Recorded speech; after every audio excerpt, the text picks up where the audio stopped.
somebody with her when this happened? No, I took her to work on Friday morning, Oh, John. and then she called my Get things home moving. and advised, can somebody pick me up On at the train Fred. station? So my wife went to the train station. She couldn't get off the train. Oh, my God. Oh, Scary. yes. Thanks God. Looks like she's on the mend. Yeah. Never a dull moment. Oh, tell me about it.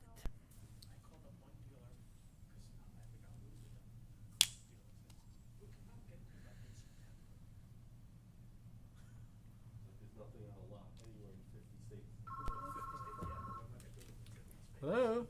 For what is that? 10 seconds, great, thank you. That's what I'm doing. Oh, that's gorgeous. Oh, that's beautiful. Boy, it's come a long way since last you showed me the foundation. Oh, that's gorgeous. Wow, beautiful. Wow, Oh, that's What really is it? lovely. It's right on the sea, though. okay. Oh, it's going to be gorgeous Welcome landscape. to all those in the audience and those at home who have no better television to watch. Nothing I Let's know. rise for the Pledge of Allegiance. Allegiance to the flag of the United States of America and to the republic for which it stands, one nation, under God, indivisible, with liberty and justice for all. Welcome to the Village of Rybrook Planning Board meeting. My name is Rob Goodman. I'm chair of the Planning Board. Also in attendance tonight is board members John Gerzan, Donald Crum, Jeffrey Richmond, Amy Schoen. Matthew Retner said that he would be here, but he would be a bit late, and Scott Mendelson is excused. Also in attendance tonight is our village attorney, Robert Zitt, our superintendent of public works, Michael Nowak, and filling in for Sarah Brown as our village planning consultant is Neil Desai tonight. Thank you for coming. And also our David Heiser from the Board of Trustees is here. I know I very rarely introduce you, David. It's a good night.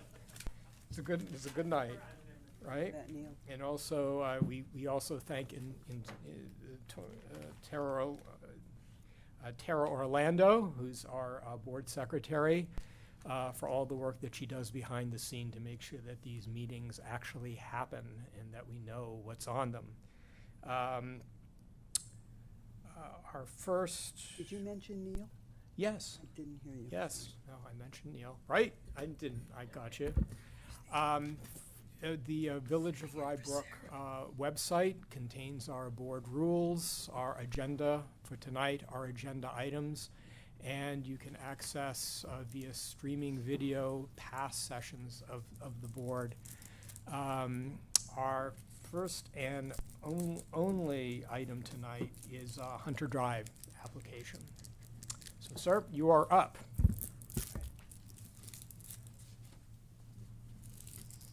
Good evening, everyone. How's everyone doing? I'm gonna make a show since I'm the only act here. So let's see if something good comes out of this one.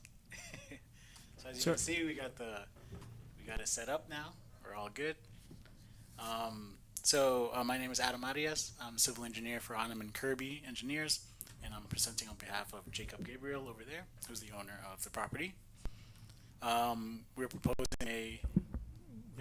I think the public hearing has already been opened.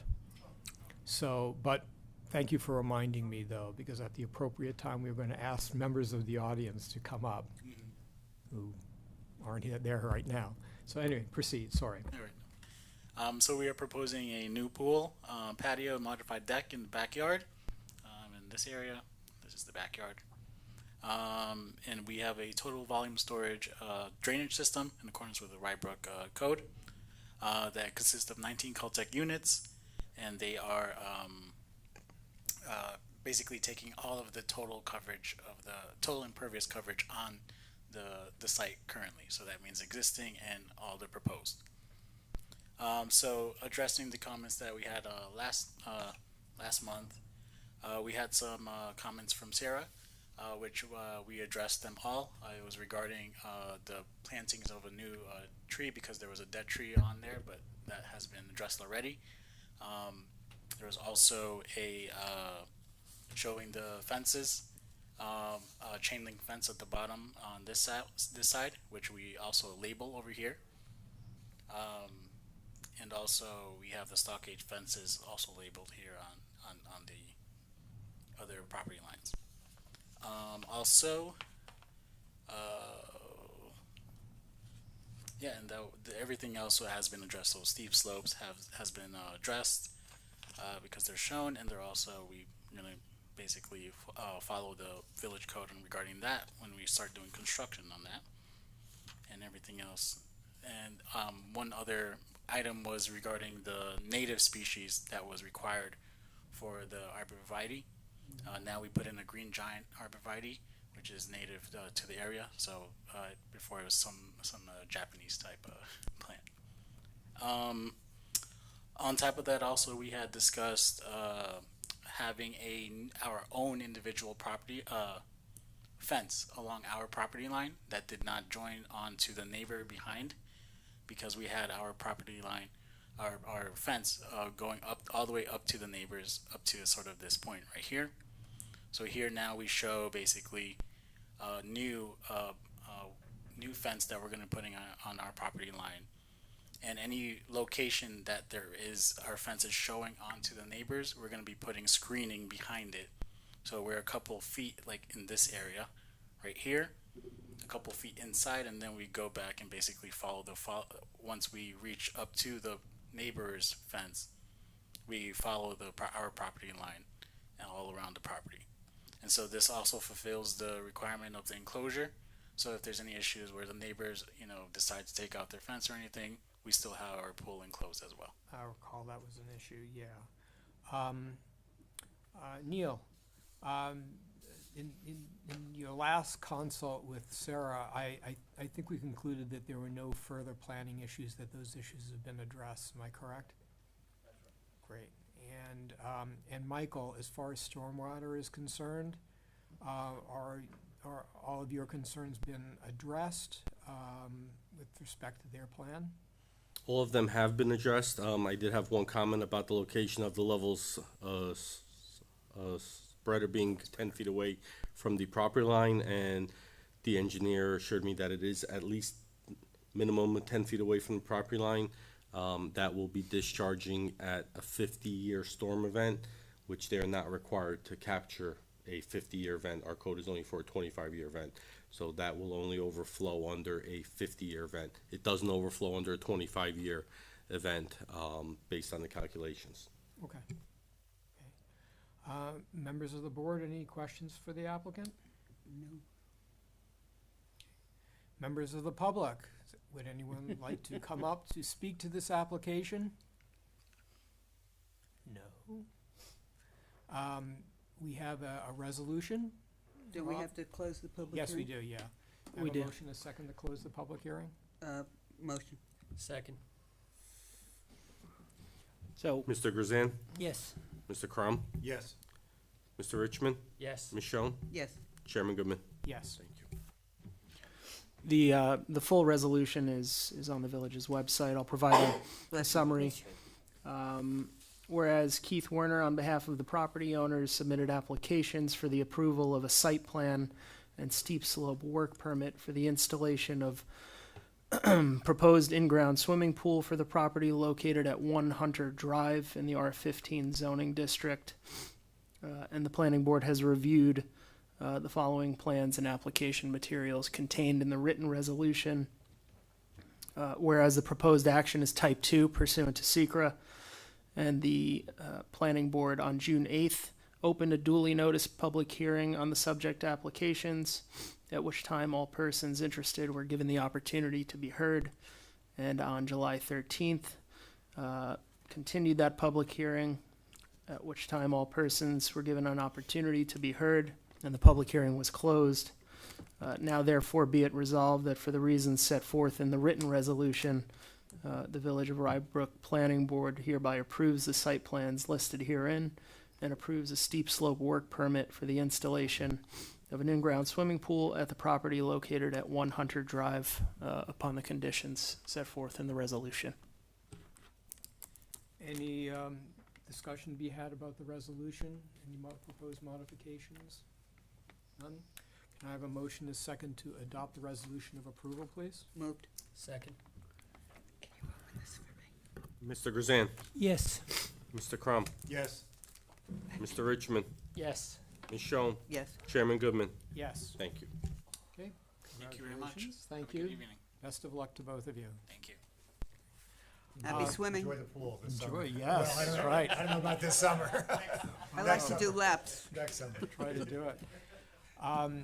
A couple of sessions ago, we had discussions about some educational programming that we could do, particularly since our meetings were shorter, on the shorter side. And I believe it was a session ago that we decided to have some educational programming on the comprehensive plans. The last comprehensive plan that I think was enacted by the village was 10 years ago.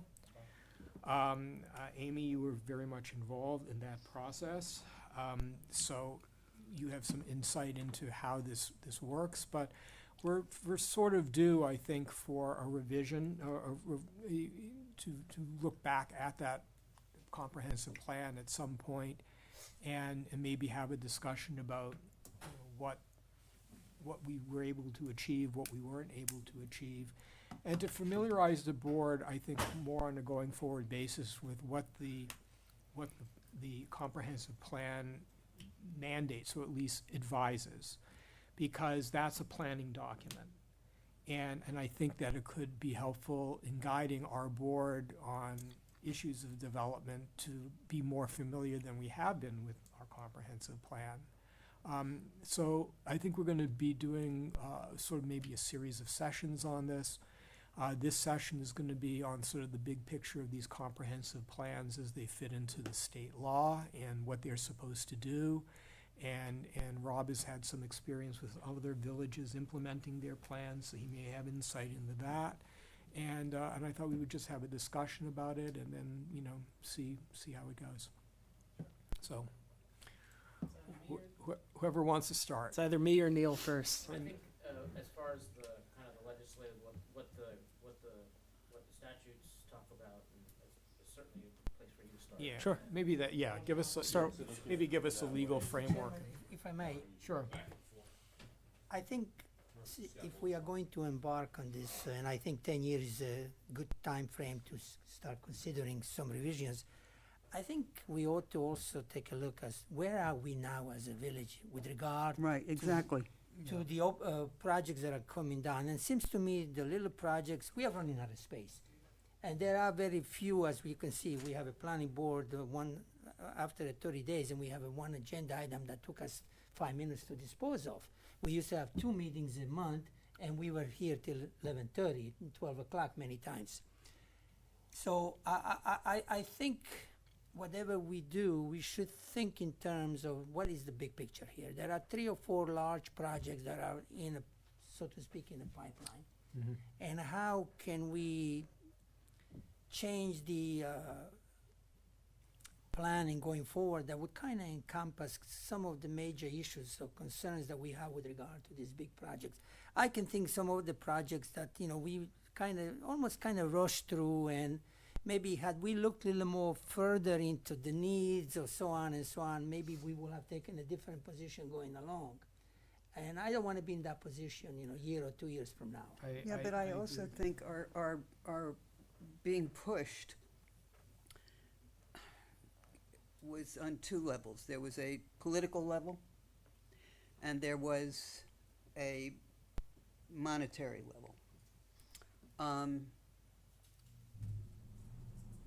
I think that the being pushed was a concern that if we didn't get that, we wouldn't get anything in the particular spot that certain of these developments took place. I think it's important to look at that, but I think even before we do that, you have to know what the structure of the comprehensive plan is and the various areas that it entails, is supposed to entail, that ours entailed, I think we really ought to have a refresher on ours. Yeah, I agree with that. Before we really can entertain whether or not we are complying with the state, which of course we are, because it wouldn't, I mean, it was a master plan. It went ahead and it was passed, and it was legally passed. But I think that getting familiar or refamiliarizing ourselves with ours is the first step. Perhaps a generic, what the statute requires, kind of thing. That I think was where, because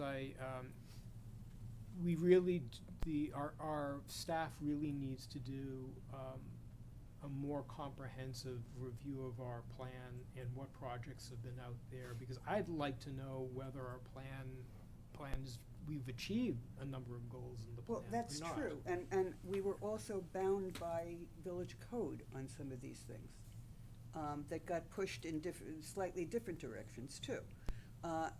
Whether or not that served us well, only the future can tell. We you know, and that's where John's point is. You know, where are we now? Did this work? Didn't it work? Where Right. didn't it work? Why didn't it work? There are lots of reasons that these things happen. Affordable housing, the requirements for all of that intervened and came into play.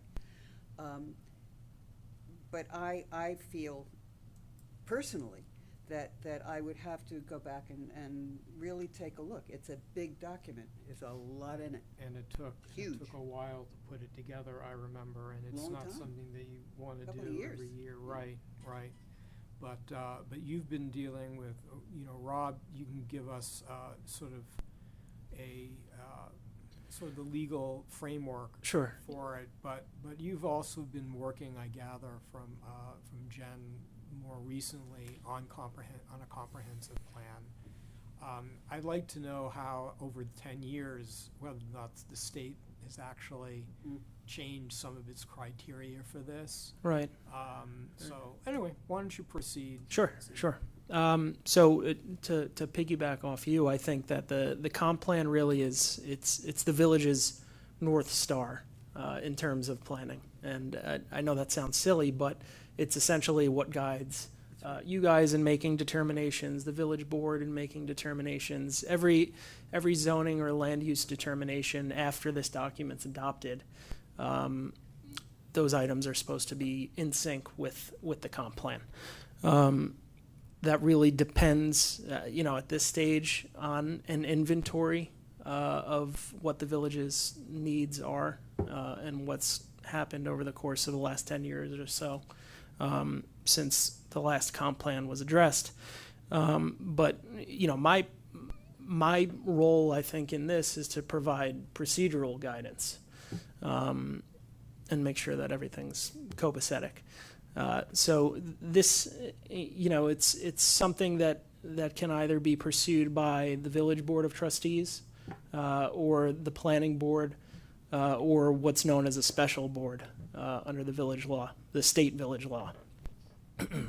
A special board is a member of the planning board and anyone else that is chosen by the village board to serve on that special board.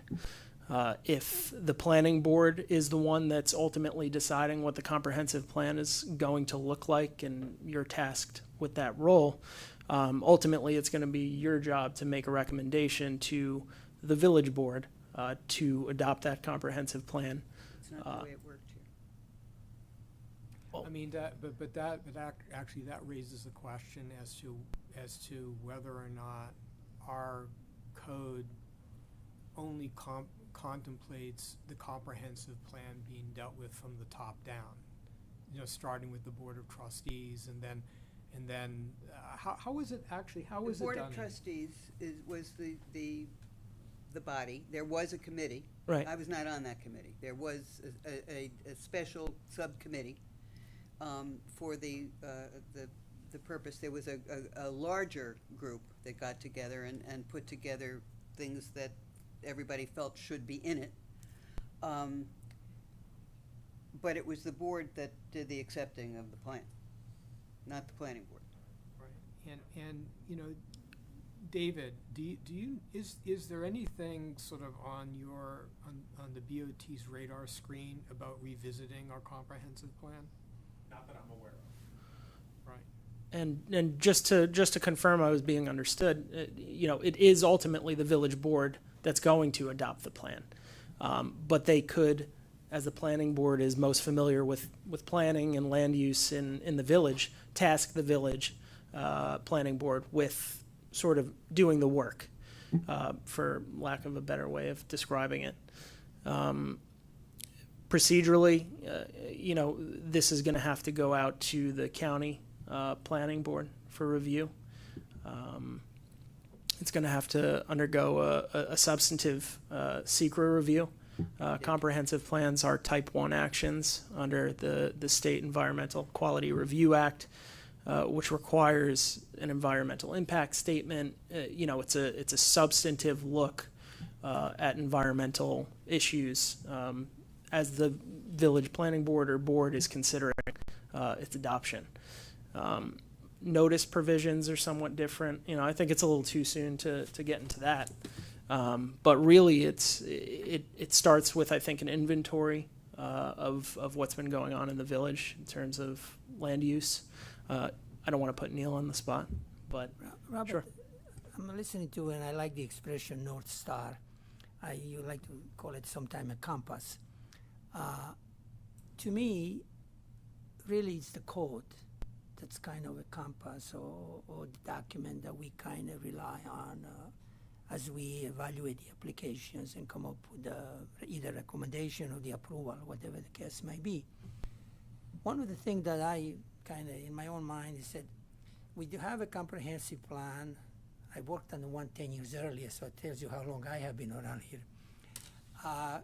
If we were to take the 10-year-old comprehensive plan and we take our code, has somebody looked at it? I know the board has made some changes into the code in some specific area, but how are the two in sync? Do we need to adjust the code to reflect the comprehensive plan? Because our code is 50 years old, so to speak, and in some areas may not be even applicable. And we rely it's almost like a bulk, you know. Right. It's almost everybody looks at the bulk standard. To me, the planning is more than just comparing what the applicant gives us and see if it complies with the code, and therefore it's grand and It's supposed to be dandy. a living document. Yeah. It's supposed to be a fluid document that is subject to review and change and There are conditions, I believe, that are part of the planning process that are really not black and white, so to speak, in the code. There had to be some subjective thinking on the part of the I also boards. think to your point, John, and I think, you know, hopefully this is sort of the point of a comprehensive plan, is that it gives us direction as a planning board when we're confronting a project where maybe it's completely compliant with the code. Maybe there are no issues with the code that would cause us to require changes or modifications of the plan. But yet, if it's inconsistent with what the objectives of the village are, then we have the authority to push back on that project. When was the last time we did that? well, Maryland used to, Yes. no, when we used to review things, Maryland used to stop us if she felt that it was not in sync with the comprehensive plan, or that it needed to be this because of the comprehensive plan. She was very aware of keeping us involved with that document. Right. Not so much did I hear about it, well, Remember big mansions, she was very much aware of that. Maryland was in a Yes. large part of the comprehensive Yes, plan. yes, yes, Yeah. yes, yes. Right. She was Maryland involved in- used to be our planner yeah. with But Neil, well, just, you know, that is actually true.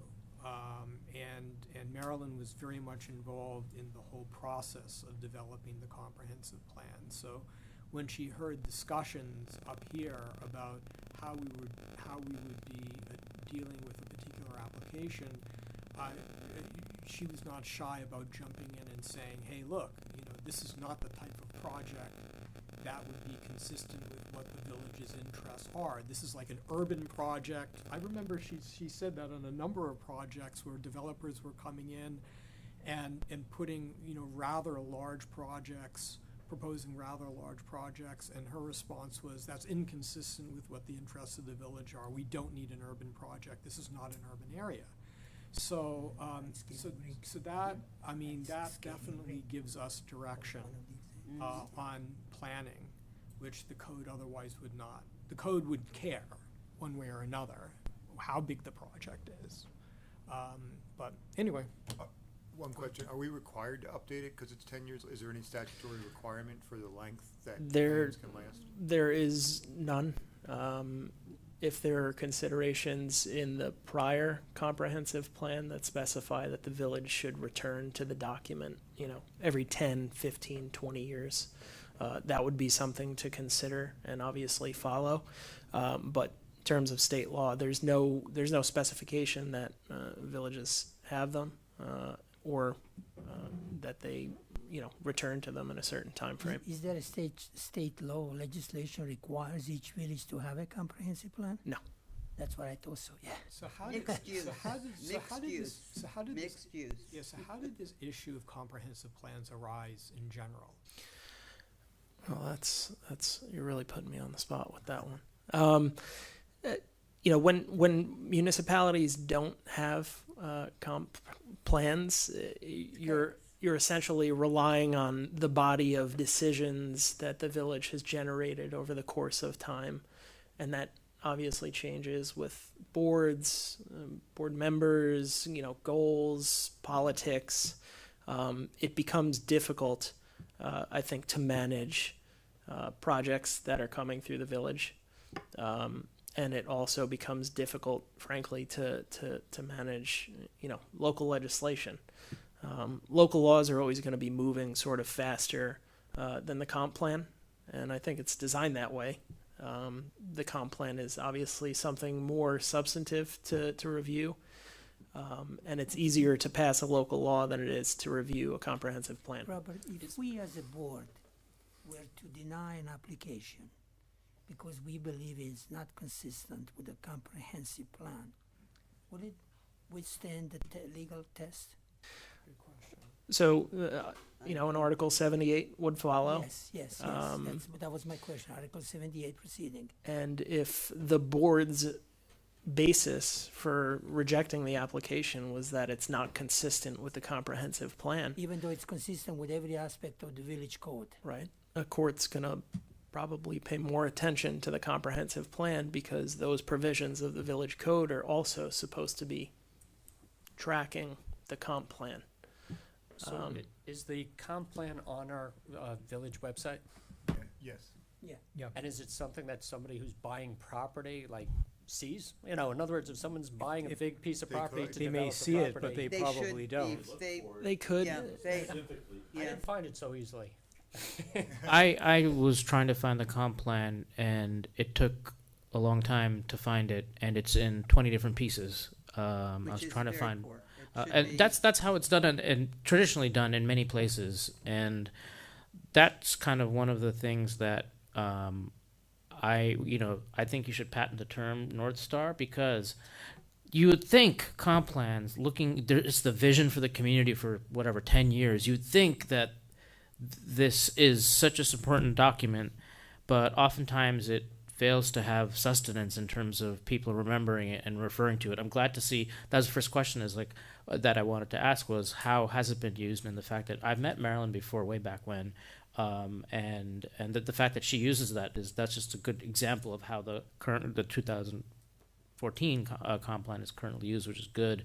And I just wanted if there was any other instances of how it's used, because the comp plans that I've worked on comp plans in 4 different states, and I'll stick to New York though. New York, to me, New York has the most loosest rules about them, whereas in other states, New Jersey, it's much more regimented, very structured, and they have certain processes which are very interesting. There's something called the master plan reexamination process, which is what you have to do every 10 years, which asks questions that Ms. Schoen, you were asking.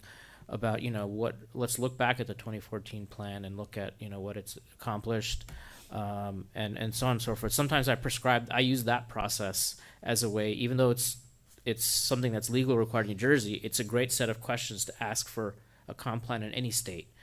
And so I'm interested, like, because we spend so much time on this, and it sounds like on comp plans, and we do so much public engagement, and we want to get people interested in it, and you would think it's the most important document for the town, because it's a comp plan. It talks about all different topics: land use, housing, economic development, transportation, Parks, recreation, right, and transportation, right, diversity. it covers a lot. So I did want to share, to what extent I wanted to share an example from the village of Mamaroneck. It's a much more densely populated, but I think the principles are maybe interesting to hear about in village of Mamaroneck in terms of what we've been doing there. We've been working on long story short, it started before COVID. It paused for a long time. It was supposed to be just an update, and the Board of Trustees had said in the previous comprehensive plan, in 5 years, the 2012 comprehensive should be reevaluated.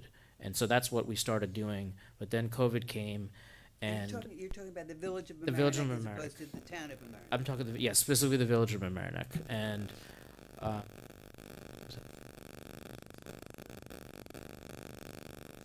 okay, and lost my train of thought on the village. Yes.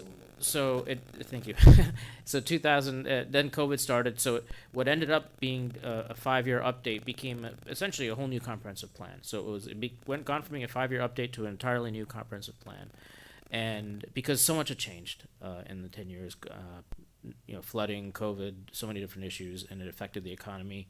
And I have a couple of handouts for you, and this is pieces of this is so there's 3.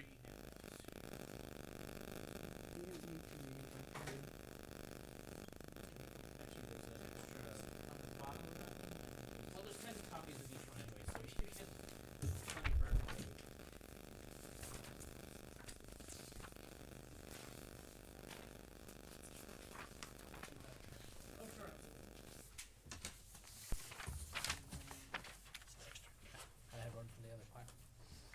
Yeah, that's an extra. Oh. There should be 3 handouts. There's a brief part.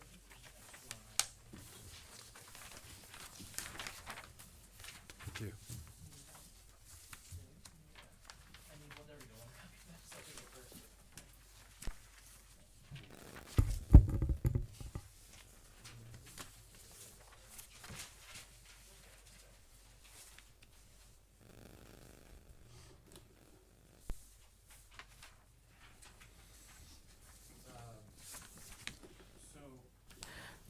This may not be useful, like, in terms of, you're just starting out looking at, okay, hey, let's start thinking about comprehensive plan and what do we need to do.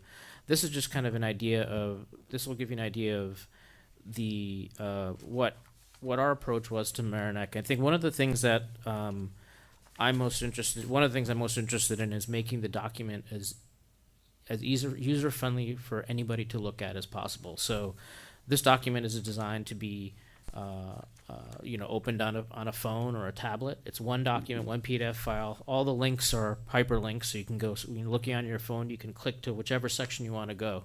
So my goal as like a planner is like is make it as easy as possible. Whatever topic you're interested in, Mr. and Mrs. Resident, pick that topic and feel free to read it. Rather than having to dig through a lot. This document actually is also the executive summary. I think that's one of the problems. I think one of the pitfalls of typical comprehensive plans, which they almost have to be, they're very thick and comprehensive. And so we want to make sure there's an executive summary in this one. So, and that when you read this executive summary, this is really the key page, which is these are the major goals, these are the 6 priorities of the village, which is based on engaging with the various committees, engaging with the planning board, engaging with the board of trustees. But primarily it came from we did a whole village-wide survey, and these are the top priorities that came out of it. And everything in the comprehensive plan is geared towards implementing, making sure these goals happen. So that's one piece. This is something we handed up because we wanted to make sure that we're talking about comprehensive plans in a way that's relevant to people's lives. And so this is actually a postcard that we designed. It's front and back, and it's encouraging feedback from people. But also the way we talked about it on the second, I guess that's the back side, is what is a comprehensive plan? How is it relevant to my life in the village? So and we drop these off at different businesses. We handed them out, at various events, and we even had a booth at various events because, when I come into a community, I don't know anything about. I just see what I see. I don't know anything about. I need to hear from people, and I need to hear what their concerns are, or what their ideas are. So we'll kind of frame it both negatively and positively, like what are your concerns, but also what are some of your ideas for the future. So this is just kind of an engagement piece I wanted to include, and again, it's all towards trying to get people to be more interested in comprehensive plans because they are really important documents and they should be read and they should have more longevity than they do. They should have more relevance to what's happening in people's day-to-day lives. And when you start going into transportation systems, for example, and if you look at one of the things, one of the top priorities for the village is to make streets safer for walking and bicycling. And there's a whole, the Chapter 6 transportation systems on the front here which will give all the whole series of recommendations for what actions the village is going to be taking towards that. Ours was, if not as thorough, more thorough. No, great. And huge. It was a big document. Yeah. And it's got to be located here somewhere. you just Google it. It's 164 pages. Yeah, I just found it on a quick Google search. You just gotta Google it. You can't You just just Google I it. mean, it's Yeah. Go to the there. Village of Yeah. Rybrook Yeah, it's website, found just in- Google it and It's Yeah. one document, 164 pages. But it should be in the village. I mean, it should be extremely accessible to It should anybody be, it who should wants be. to get a hold of It should in the be, village. yeah. It is, maybe because I've read it before, but if you Google it, it should come right up. No, but nobody should have to Yeah. Google it. They Oh. should be able to go to the village site and find it there. I see. I couldn't, so I went to Google, and Google gave me the table of contents, and then it gave me another piece. But then it finally went to the web, whatever it's called, the Docs RB finally, and that's where I could find. But it was separated into many different pieces. So I guess that's helpful in terms of if you're curious about housing or transportation, you can click on that. So yeah, this was equally thorough, equally long, so I'd be curious also besides land use and zoning topics whether it was utilized by other departments, public works, for transportation improvements or not. If you're aware, I don't know.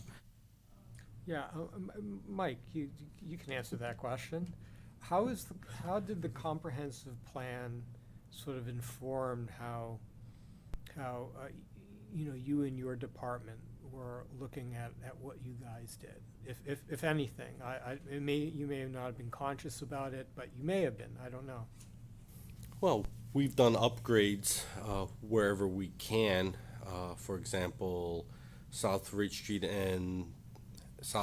and Bowman Avenue, for example, we upgraded that traffic signal from a failing intersection to at least a passing intersection. So we implemented a grid smart system in there. We upgraded to LED lights, which are quicker responding, which that doesn't sound like much, but when you cycle 50, 80 times an hour times 24 hours, Sure. it builds real numbers and efficiency. So we've done things like that based on the plan to improve the circulation Right. and the flow. But did the origin of these ideas come from the comprehensive plan, or was that really a function of just your expertise in knowing what needed to be done? Industry and technology changes. Yeah. New up-and-coming technology that's on the market. Yeah. Artificial intelligence. Some of the development on Bowman, the The condos affordable housing there, on the housing on Bowman was directly involved based based on that plan. Absolutely. Yep. It seemed like And- that area got more walkable, which was one of the objectives of the comprehensive Because that was plan. one of the goals was Right. to make housing available and create a city where cars weren't necessarily needed, where public transportation was available, which it is not in this village, or other than Portchester and Rye, and occasional bus service, but not even bus service. I think also. Affordable housing was supposed to be built where there was public transportation, and in the case of this village, that was not true, and is not true. I remember when we did the first one, I think you said also, we went out, and really nobody knew anything what even comprehensive plan should be. We did the village-wide survey. We also had a consultant at the time that did the bulk of the work. And then once the survey came in, we invited the community in, started off with the community leaders from the church on down. That's right. And then we had public hearings, if you wish, and kind of solicited the public, as you said, input, good things or bad things. This is what I like, this is what I don't like. And of course, you cannot take every individual's concern and write a comprehensive plan. We But had hopefully you're gonna professionals filter some of these issues out, and there will be you will try to simplify it to a common denominator in some given areas. And We were working with a consultant, Right, yeah, no, it was Yeah. it's a very detailed plan. very professional consultant. It's a lot of writing, a lot of thinking, and none of us on this board has that time to devote, and you need a consultant, of course. Yeah. procedurally, I think Took a long time. the kinks are going to be worked out during public hearings. You're going to have people come out and speak either for or against certain aspects of the plan. And I think this brings me to the comment that I made at the outset.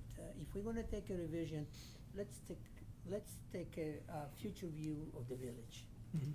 Where we are and where we think we're heading to. And let's kinda adjust the comprehensive plan to deal with the issues that we believe we're gonna encounter as we move forward.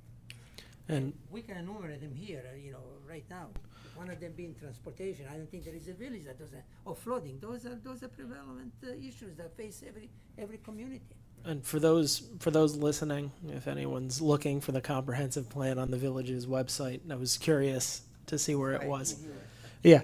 So if you go to the village's website under helpful information on the first page, you go to land use reports and studies, and then the comprehensive plan, the final comp plan from June of 2014 will come up there. Planning-based studies, et cetera. Some municipalities literally have streamers as soon as you open the website, take a look at the village's comprehensive plan. It differs because not many municipalities fully understand. Yeah, I mean, that sounds like, look, a lot of my practice is dealing with contracts.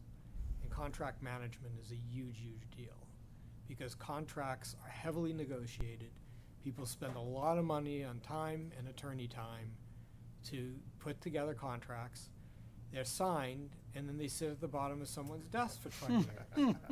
And meanwhile, the relationship between the parties, which can be very cordial at the beginning, there are issues that come up, a couple of years down the road. No one knows where the contract is. They finally find it. It's usually a copy because no one can find the original. They look at the copy and it says absolutely nothing to the issue that they're dealing with because the business relationship has changed. Yep. So I think that one issue is, how do we, where are we with the comprehensive plan that was enacted and where can we go with it? But then there's I think in many respects, the harder problem, which is the comprehensive plan management. How do we institutional mechanisms to keep that plan vital in the decisions that are being made? And one recommendation, I think, sort of drawn from our experience with consultants, is that in a lot of ways, our consultants need to be, because we can't necessarily process as a board 200 pages worth of a comprehensive plan, but our consultants can. And it would be, I think, certainly helpful to me to get a professional perspective on how some of these projects fit in with the comprehensive plan, so that the consultants can provide more guardrails for us, so that we're not entering into like this huge project on King Street, on 900 King Street. When they came to us and they proposed this project, which the reaction of one of our consultants was that this was an urban project, that the density was just too significant for the village. But And it did in fact, all throughout, Right. refer to the comprehensive plan. Right, and they were clever. They actually referred to the comprehensive plan and found language that they thought supported their position, and of course we pushed back on that. But it raised an interesting question about, our being more knowledgeable than they are about our own comprehensive plan, because they came in and they started quoting our own comprehensive plan to us. And secondly, legally, to John's question about how exposed are we if we base a denial on inconsistent provisions on a project that's inconsistent with the comprehensive plan, how clear does it have to be? Or can we, or do we get deferment, like an agency deferment, like, under federal law? If we interpret the comprehensive plan to mean X, then that interpretation would not be subject to a challenge by a court. Yeah, I think from a litigation standpoint, anyone's going to find any reason to commence an Article 78 against a decision they're either not happy with, or a decision they didn't get the result they wanted in. In terms of, in terms of guardrails, I think it's very important to have an inventory to make sure that local legislation, what you guys are doing, everything is tracking that comp plan. So again, from an inventory perspective, it's going to be necessary for, and I don't mean to play hot potato, but it's really a planner's burden to shoulder. And when you have a planner pointing out things that are not necessarily in sync with the comp plan, and you guys base your determination on your interpretation of the comp plan, a court's just going to look to see whether or not your determination was rational, so that it wasn't arbitrary or capricious. Those are the key words. Even more reason to make sure that comprehensive plan does not work against the wishes of the village. Right. Yeah. Yeah, absolutely. And you guys depend on your consultants and professionals. Neil. But that's true. That's Right. certainly true. Sarah. Right. But yeah, I mean, look, these are issues that are going to be sort of entrees to an ongoing conversation about this.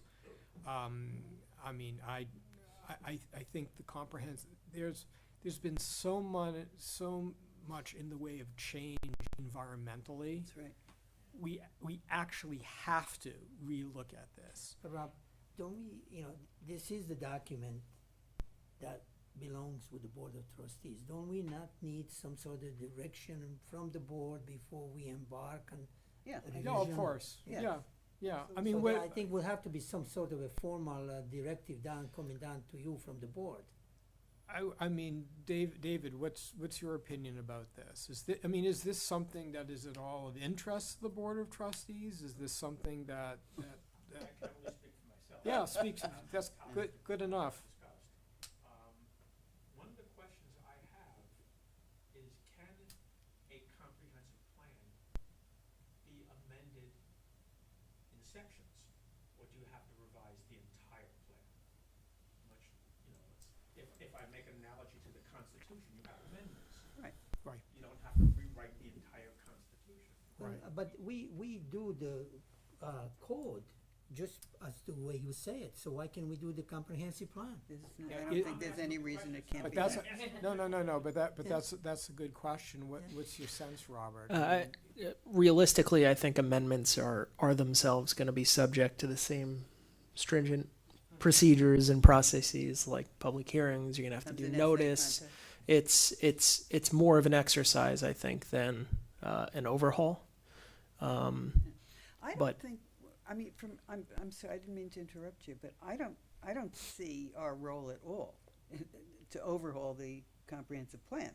I think our role is to have knowledge of the comprehensive plan and to make sure that the people coming before us know that there is one in the village, and to have done some homework before they come here to know that that's the case, and for us to be aware. But the Board of Trustees certainly has to be aware, and it's got to be a mutual thing. I mean, we're not going to rewrite, just because we want to have an education program, rewrite the comprehensive plan. That I don't see that. Otherwise, although it's a living document, it is the banner. It's the Bible, and there can be changes and stories change, and maybe different truths come out by experience and trial and error and learning and technology and all those things that we're currently facing. But I don't think my feeling about it is not to rewrite it. I think that would be a terrible mistake. I mean, it was a very forward-looking document. I think it would be maybe first step for us to all reread it again and Yeah. look at some of the assumptions, because I think there's a chicken and egg thing. Commonsensically, the plan said, look, we have 2 huge hotels here. We have a state university nearby with X amount of housing. The State University of Purchase is building an enormous housing complex. Just drive through there. I don't know how many hundreds of units they're putting there. 350. Yeah. That's not occupied yet, right? Very expensive units, I might add. Those people are going to be coming onto our local streets. Right. We know what's happened to the 2 hotels. A lot of the givens have changed. We just talked about the environment of flooding. The 100-year flood changed That's right. pretty substantially. I mean, a lot of the givens of what we thought would never change, I think have changed. Now, maybe we'll decide, okay, everything's changed, but it's still a great plan, which really could, I don't mean to be facetious, that really could be the issue. But I think it would be good to look and sort of categorize how much has changed. No, I agree with looking at that, but I don't think this board has the imprimatur Right, to and I go agree. make No, these we changes. can't charge Right, ahead on our right. own. I No, and understand that. But legally you can't do that. It has to come from the Right. village board. Right. But I think that for, our next session relating to this, I think what we need is to really get into the weeds of what our comprehensive plan has, what it says, what it's done, and to be more educated about what it says. And to Don's point, maybe consider some of its underlying assumptions, and at least understand whether those assumptions are correct, almost correct, or not correct at all. But we are absolutely dealing with a different situation. I mean, that the purchase, it was actually interesting to me. I had an experience where around Belfair there was all of a sudden, at around dusk, I saw like packs of coyotes, running around, Belfair and stuff. And I haven't really seen that before. And when I was speaking to my wife, she had run in Purchase and came back and was aghast of how much in the way of forest deforestation had occurred as a result of that development. And I sort of I kicked myself, because I'm saying to myself, here I am, I'm a chair of a planning board in Rybrook, and I never was really paying attention to what And was you going on in allowing coyotes Purchase. to run down the Right, street. but it's that the what Purchase was doing to its environment was having direct impacts Absolutely. on our Yes, environment. part of it is And regional. That's right. It occurred to me that it's not just our village operating in isolation or other villages operating in isolation. It's taking into account regional development and how that is going to affect our impact upon our environmental situation. You also have to look at I think Dan mentioned traffic impact from the other developments. The need for the developments within our own village are being impacted by what's going on in the neighboring villages. Right. Now, in all my years here on the planning board, I can probably count on one hand how many times did a professional come in here other than a project that you mentioned, and they quoted a comprehensive plan. They all, single family home, it's not going, the professional is not gonna come before us and start preaching us about a comprehensive plan. He's gonna look, she's gonna look at the bulk standards in the code and say complies, and off we go. It's the large project. The 2 hotels are gone. Those are the kind of things that we need to be concerned. Is the comprehensive plan in a position, or is it written that is going to support the development on these big projects that we have left? And only few of them left. And I think that may be a valid exercise to undertake. Not only get yourself familiar with the comprehensive plan, but can we move forward with the document that's currently written, or do we need to revise the sections of that document to pertain to these large developments? Well, as far as the large development goes, the Hilton, we cannot pin the owner down as to what exactly he wants to do. It's a family-owned situation. Yeah? The father really runs the company, I would say, it's probably late 80s, early 90s. And he runs the company. And we just can't pin him down. We're getting off topic. Yeah, Gebrael? I, That's the fait accompli, basically. Well, it's not, because they I don't, approval of the homeowners. I don't mean to interrupt, but I'm going to. We should try and avoid Naming Specific places. Naming and talking Right. about discussing projects. specific applications. I think this is, yeah. Yeah. But, We have nothing before us right now. right, not yet. No, but we're not talking about the people involved. These are the names of the, No, I know, look, Right. when people say Doral, or you're trying to explain it's Doral, or it's of course, Hilton, or, of course, I'm just very Yeah. careful. Rightfully so. I with think stuff we're like right that. on the money with that, yes. Yeah. Yes, no question But, about that. but yeah, I mean, look, there I'm aren't sorry a for huge- cutting you off. There aren't a huge And you. number of projects that we can accommodate. But we still have at least one of our applications, if not more, came to us raising a lot of environmental issues, even in neighborhoods, as to how water was being drained, we've had this discussion about building pools on properties that have wetlands on them. I mean, these are very significant issues when you're under a lot of environmental pressure. And we as a board and the staff, you, Michael, and your people are constantly butting heads with homeowners that say, well, I want to do this regardless.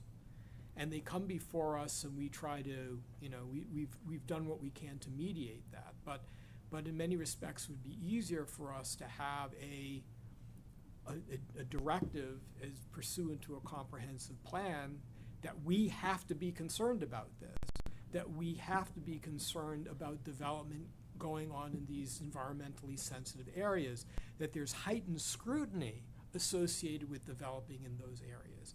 And then we have sort of a legal basis for being maybe more aggressive about this sort I of thing. remember that with a lot of the projects that we used to work on, people from Connecticut, Greenwich were here at all the public hearings to speak.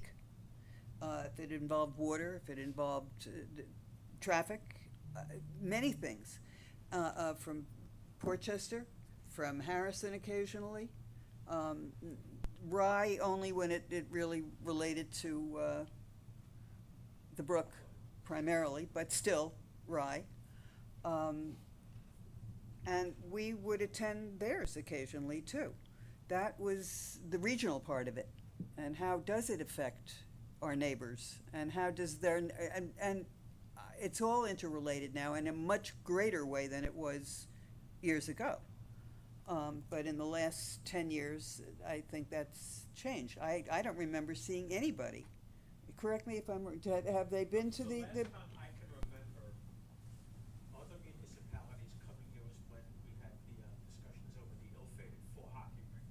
Yes, I was gonna bring up the hockey rink, right, And right, Greenwich became very concerned. yes, right, I because, w- I right. was just whispering that to Yeah, Amy about yeah, the hockey right. rink.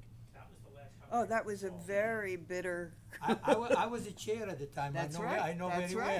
well. I know, yeah. They were fun meetings. If we had the overflow, this room was overflow that's with right. the public, just not the public hearing, just informational hearing. John, you forget the world was gonna come to an end if those hockey rinks were built. That's right.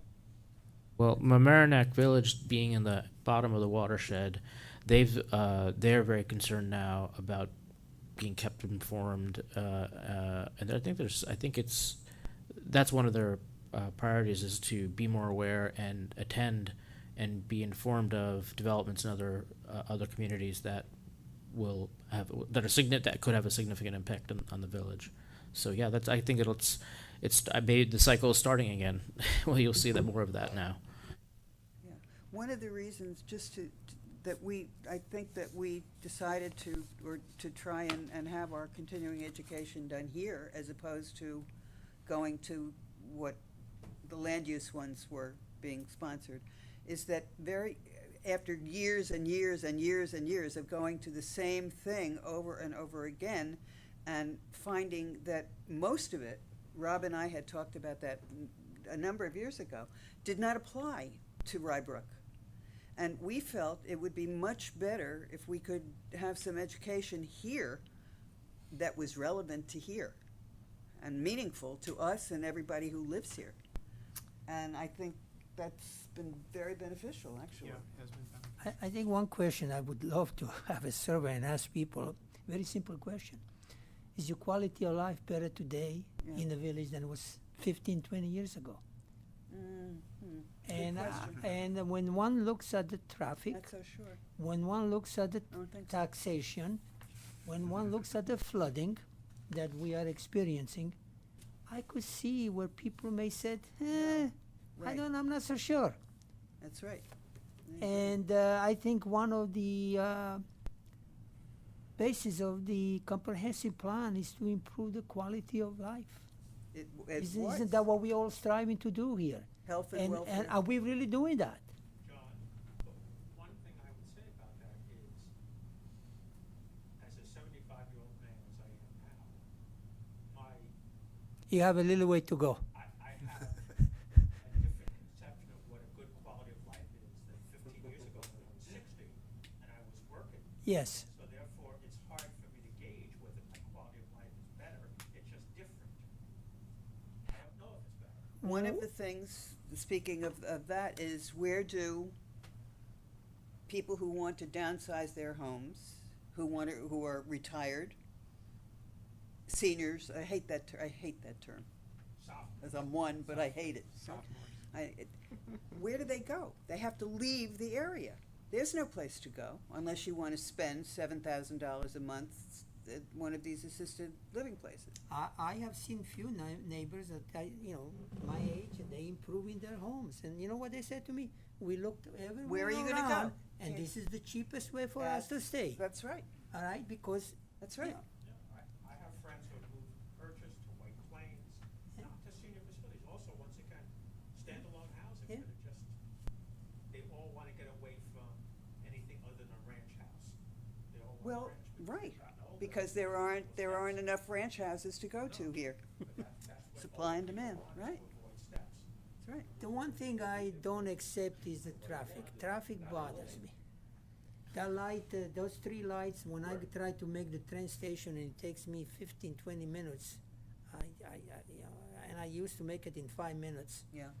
That bothers Many years me. ago. Yeah. Well, You talk about traffic, and one of the things that did come up, we had some affordable housing done on North Ridge Street. And I raised the issue of the comprehensive plan because one of the issues, clearly, is you're supposed to be building it near public transportation. But traffic was the main thing. And the worry about bad road to build on, et cetera, and so forth.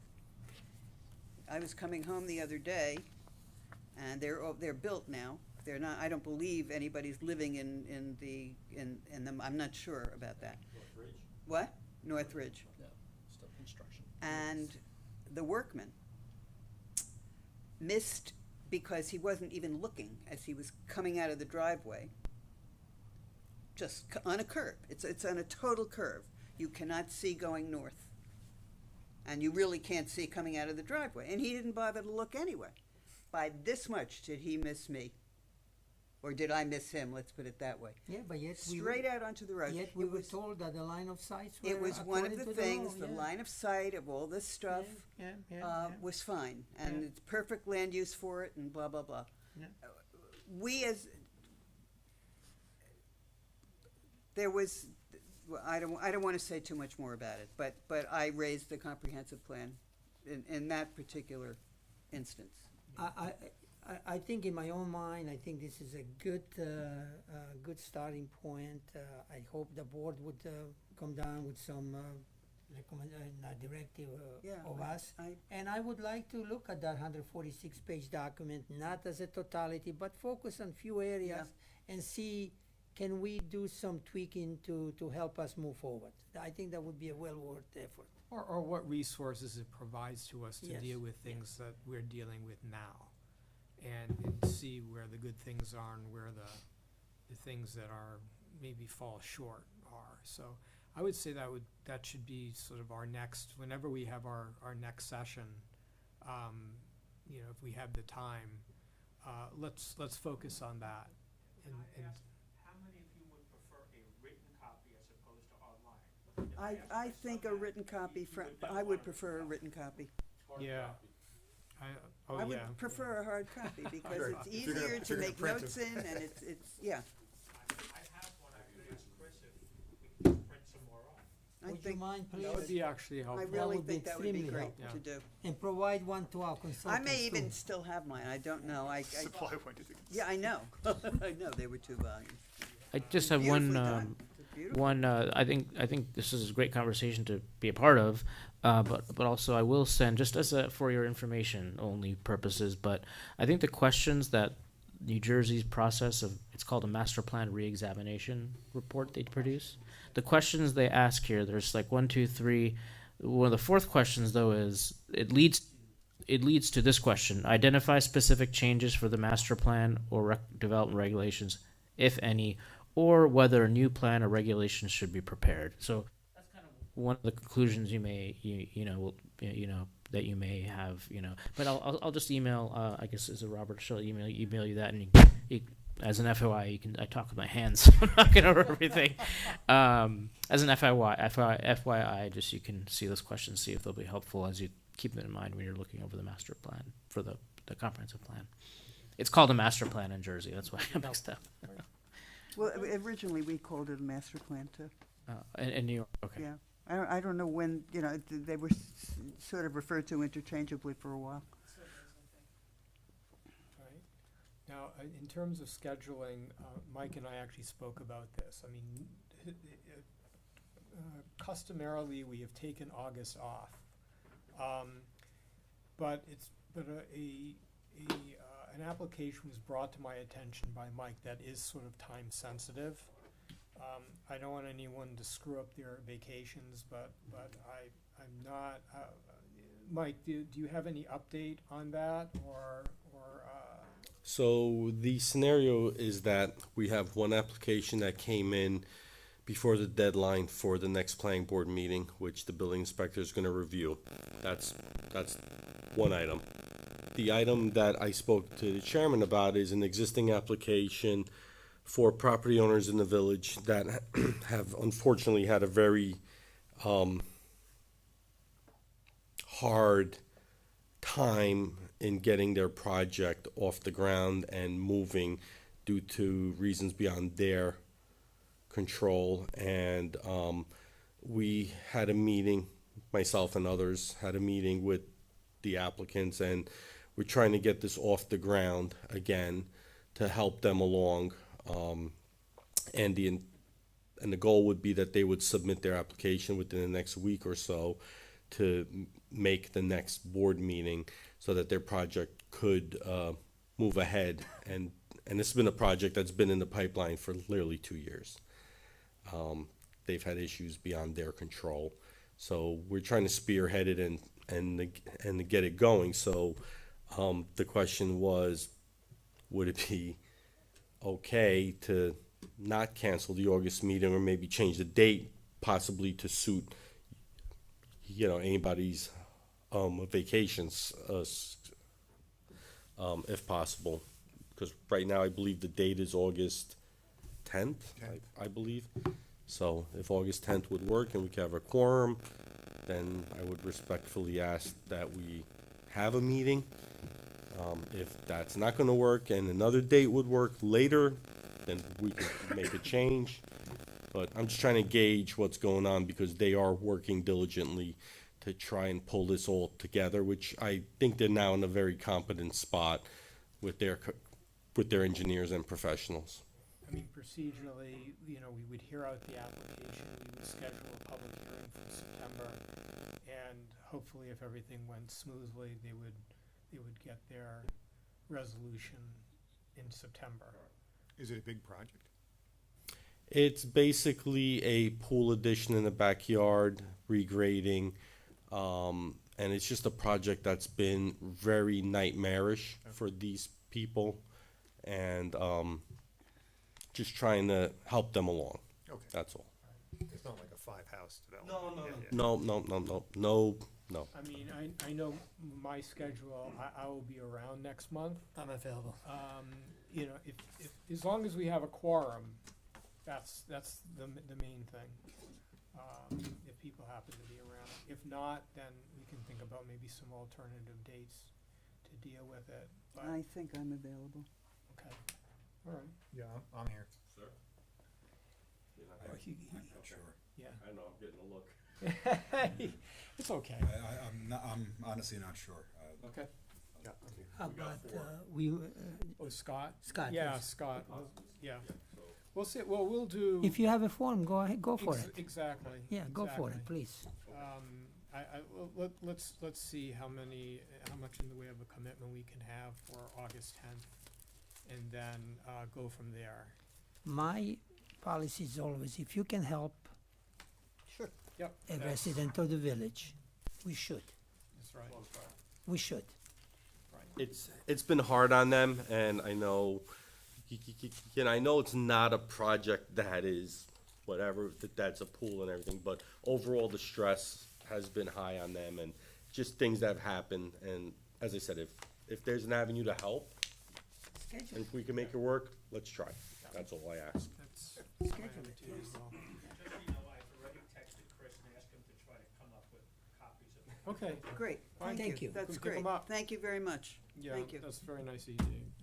And, well, thank you all, Thank you. Thank you. and we'll see Thank you you. next month or the month after. Neil and Rob, pleasure to meet you both. Yeah. And I enjoy exchange with you. Yeah. I've been here a few times. I just, Yeah, I don't, yeah, I don't know if he remember remembers from me. the last meeting, I chaired the last meeting. I haven't spoken Yeah. since I've been here. but- It's a pleasure, you guys, Yes. and we look forward to working with you. Thank you, this was interesting. Neil, how long did the exercise at Mamaroneck, how long, time-wise, how long?